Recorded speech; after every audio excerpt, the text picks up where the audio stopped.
प्रिय विद्यार्थियों, पूर्व के व्याख्यान में हमने प्रकाश संश्लेषण और प्रकाश संश्लेषण की जो मैकेनिज्म है, प्रकाश संश्लेषण की क्रिया विधि के बारे में अध्ययन के बारे में पढ़ा। अब प्रकाश संश्लेषण की जो मैकेनिज्म है उसमें अपन ने पढ़ा था कि भाई दो फेज होती है, ये जो लाइट फेज और डार्क फेज। सूरज के प्रकाश की उपस्थिति में होने वाली बायोकेमिकल रिएक्शंस जिनका नाम दिया फोटोकेमिकल रिएक्शंस और लाइट डिपेंडेंट रिएक्शंस, यानी उनको कहा प्रकाश रासायनिक अभिक्रियाएं, लाइट रिएक्शंस। शॉर्ट में अपन कह सकते हैं लाइट रिएक्शन, प्रकाशिक अभिक्रियाएं। और दूसरा है अप्रकाशिक अभिक्रियाएं, डार्क रिएक्शन। प्रकाशिक अभिक्रियाओं में अपने पहले वाले व्याख्यान में अपने red drop Emerson effect, pigment system, photo system first, photo system second, इनके बारे में जानकारी प्राप्त की। अब जो फोटोकेमिकल रिएक्शंस है, उन फोटोकेमिकल रिएक्शंस में जो नेक्स्ट रिएक्शंस आती है वो आती है फोटोफॉस्फोराइलेशन। फोटोफॉस्फोराइलेशन दो शब्द है इसमें। Photo means light, light means sunlight, और फॉस्फोराइलेशन का मतलब होता है formation of ATP molecules.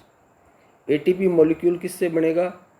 Adenosine diphosphate जो ऑलरेडी एग्जिस्ट करता है सेल के अंदर, वो और फास्फेट आयन, ये दोनों मिलकर हाई एनर्जी बॉन्ड बनाते हैं और एटीपी का निर्माण होता है, जिसको अपन कहते हैं एडिनोसिन ट्राइफॉस्फेट, जो करेंसी ऑफ एनर्जी है, जिसको अपन एनर्जी की करेंसी कहते हैं। तो अब फॉर्मेशन ऑफ एटीपी यानी फॉस्फोराइलेशन, फोटो मीन्स लाइट, यानी इन the presence of sunlight ATP formation की जो प्रोसेस है उसे अपन कहते हैं फोटोफॉस्फोराइलेशन। अब ये फोटोफॉस्फोराइलेशन है वो प्लांट्स के अंदर दो प्रकार का रिपोर्ट किया गया है, एल्गी एंड हायर प्लांट्स में। उसमें एक है, फर्स्ट है साइक्लिक फोटोफॉस्फोराइलेशन और दूसरा है non cyclic photophosphorylation. Mechanism, photosynthesis occurs in two phases, photochemical और बायोसिंथेटिक, ये दो फेज है। Photochemical phase is also called light और Hill reaction after the name of scientist Robert Hill, who was discovered its detail.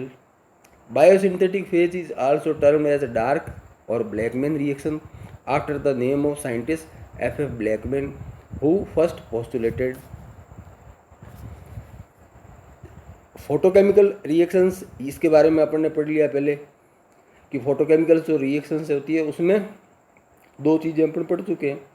अब आज वाला जो व्याख्यान है उसमें अपन फोटोफॉस्फोराइलेशन के बारे में अध्ययन करेंगे। नेक्स्ट दो, अब फोटोफॉस्फोराइलेशन टर्म है उसका सबसे पहले उपयोग आर्नन और उसके सहयोगियों ने 1954 में किया था। The light driven synthesis of ATP in the chloroplast by photosynthesis is called the photophosphorylation. In the presence of light, sunlight की मौजूदगी में एटीपी मॉलिक्यूल का निर्माण जो क्लोरोप्लास्ट में होता है, उस प्रक्रिया का नाम है photophosphorylation. Photophosphorylation is also called the photosynthetic photophosphorylation. Photosynthetic phosphorylation it differs from oxidative phosphorylation. ये ऑक्सीडेटिव फॉस्फोराइलेशन से भिन्न है।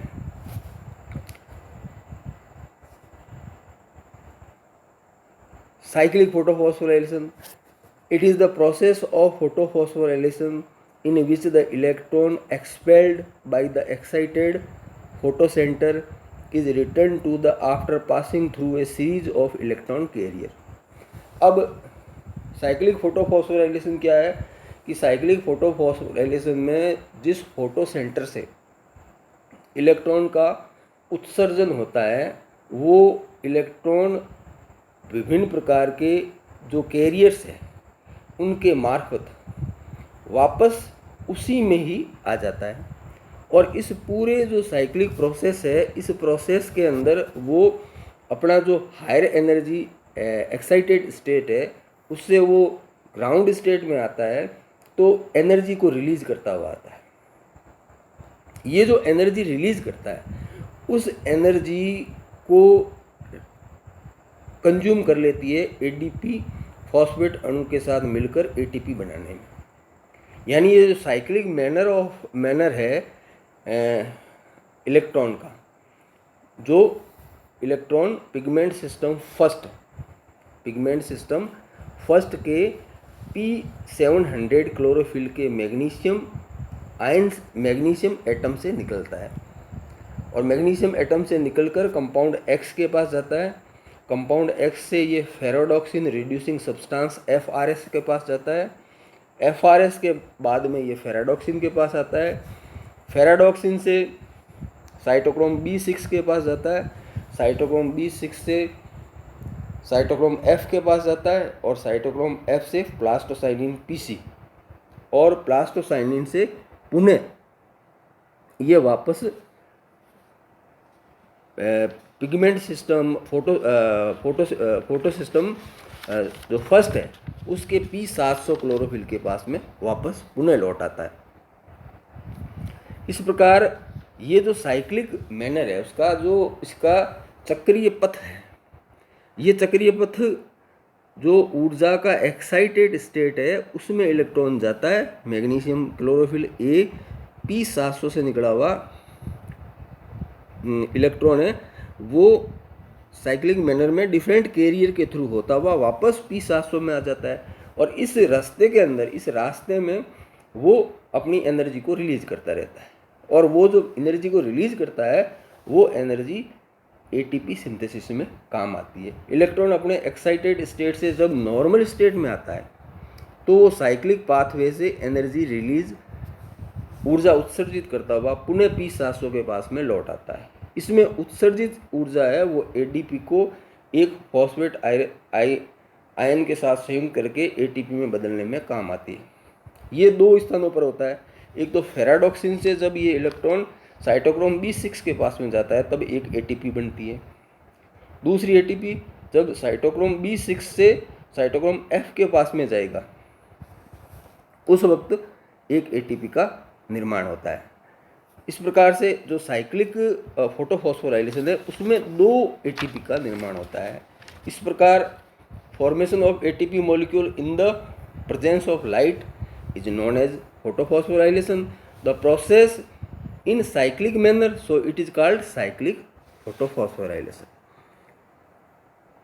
अब जो दूसरा फॉस्फोराइलेशन की प्रोसेस है जो हायर प्लांट्स में और एल्गी में मिलती है वो है non cyclic photophosphorylation. Non cyclic photophosphorylation या इसको अपन सामान्य भाषा में कहते हैं जेड स्कीम। ये जेड स्कीम क्या है? जब सनलाइट सूरज का प्रकाश 680 जो नैनोमीटर है उससे उस पर होता है, यानी जो लाइट की वेवलेंथ होती है वो 683 या 680 एंड अबव होती है, तो पिगमेंट सिस्टम सेकंड से फोटो सिस्टम सेकंड से जो क्लोरोफिल ए है जिसका 683 क्लोरोफिल मॉलिक्यूल होता है उसके मैग्नीशियम एटम से इलेक्ट्रॉन उत्सर्जित होता है और वो जो इलेक्ट्रॉन उत्सर्जित होकर ग्राउंड स्टेट से एक्साइटेड स्टेट में जाता है और वो कंपाउंड Q के द्वारा ग्रहण कर लिया जाता है। Q से साइटोक्रोम B 559 के पास जाता है वहाँ से प्लास्टोक्विनोन के पास जाता है, प्लास्टोक्विनोन से साइटोक्रोम F के पास जाता है, साइटोक्रोम F से प्लास्टोसाइनिन के पास जाता है, और प्लास्टोसाइनिन से पुनः पिगमेंट सिस्टम फर्स्ट के पास चला जाता है। पिगमेंट सिस्टम फर्स्ट का जो P700 है, वहाँ से इलेक्ट्रॉन उत्सर्जित होके और फेराडॉक्सिन रिड्यूसिंग सब्सटेंसेस FRS के पास जाता है। FRS से फेराडॉक्सिन के पास जाता है। फेराडॉक्सिन से एक एंजाइम होता है फेराडॉक्सिन NADP रिडक्टेज। फेराडॉक्सिन NADP रिडक्टेज, इस एंजाइम की उपस्थिति में ये जो इलेक्ट्रॉन होते हैं वो NADP के द्वारा ग्रहण कर लिए जाते हैं। ये NADP क्लोरोप्लास्ट में मौजूद रहती है। ये NADP उस इलेक्ट्रॉन को ग्रहण करके NADP नेगेटिव चार्ज हो जाता है, NADP माइनस, ये आयनिक फॉर्म में आ जाता है। और ये NADP जो फोटोलाइसिस ऑफ वाटर से हाइड्रोजन निकलती है, उस हाइड्रोजन आयन को के साथ में रिड्यूस हो जाती है। NADP जो रिड्यूस होके NADPH2 का निर्माण करती है। इस प्रकार से NADPH2 का निर्माण होता है। और इस पूरी प्रोसेस में जो क्लोरोफिल P800 है,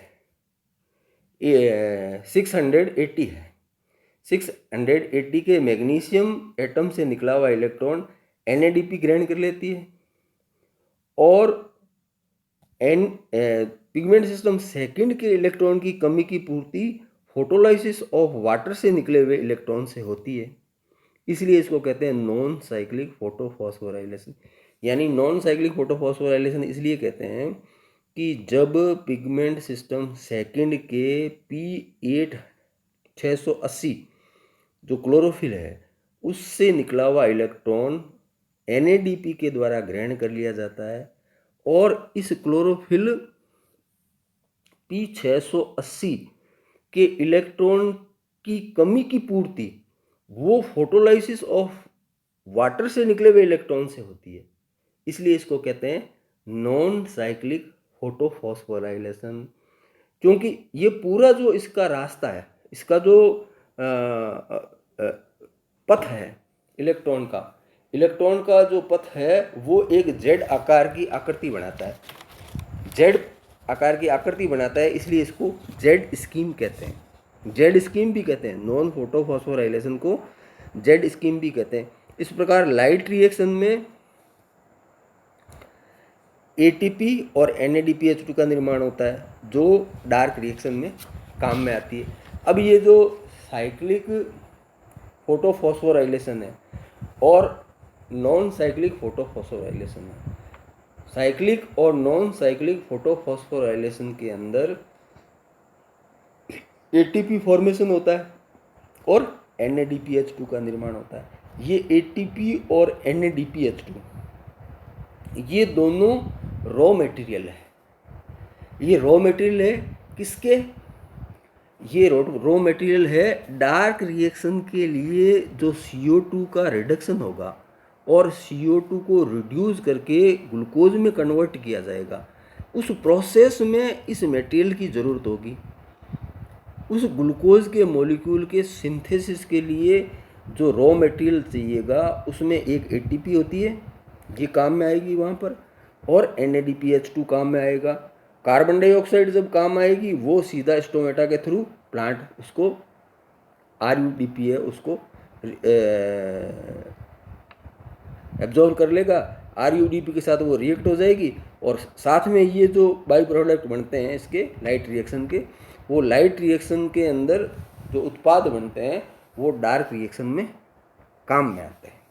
इस प्रकार अपन ने जो फोटोसिंथेसिस की मैकेनिज्म है, उस फोटोसिंथेसिस की मैकेनिज्म के हमने जो दो पार्ट थे, एक फोटोकेमिकल रिएक्शन, दूसरा बायोसिंथेटिक रिएक्शन। फोटोकेमिकल रिएक्शन को अपन सामान्य भाषा में कह सकते हैं प्रकाशिक अभिक्रियाएं हैं। उस प्रकाशिक क्रियाओं के पर 2 व्याख्यान, एक रेड ड्रॉप, एमर्सन इफेक्ट और पिगमेंट सिस्टम फर्स्ट, ये इससे पूर्व के व्याख्यान में था। आज का जो व्याख्यान है उसमें फोटोफॉस्फोराइलेशन, और फोटोफॉस्फोराइलेशन के बाद में जो आगे की प्रोसेस होती है उसमें एक होता है फोटोलाइसिस ऑफ वाटर। अब फोटोलाइसिस ऑफ वाटर में क्या होता है कि in the presence of sunlight water molecule are split into hydrogen and hydroxyl ion. Hydrogen ion is used in reduction of RuBP and NADP, and hydroxyl ion fuse to form water molecule and oxygen. This process is called photophosphorylation. जो water molecule है 4H2O, 4H plus और 4OH, 4OH minus hydroxyl ion है, वो पुनः hydroxyl ion है, वो पुनः fuse हो जाते हैं और वाटर मॉलिक्यूल बनाते हैं, और उसमें जो इलेक्ट्रॉन निकलते हैं वो नॉन साइक्लिक फोटोफॉस्फोराइलेशन में जो पिगमेंट सिस्टम सेकंड के इलेक्ट्रॉन की कमी है उसकी वो पूर्ति करते हैं। इस प्रकार जो इस प्रक्रिया में जो ऑक्सीजन निकलती है वो फोटोलाइसिस ऑफ वाटर से निकलती है। ये जो फोर्थ अभिक्रिया है फोटोलाइसिस ऑफ वाटर, इसको हिल रिएक्शन भी कहते हैं। आज अपन ने जो लाइट रिएक्शन से उससे जुड़ी हुई सारी बातों का अध्ययन कर लिया है। आज के व्याख्यान में इतना ही। जय हिंद, जय भारत।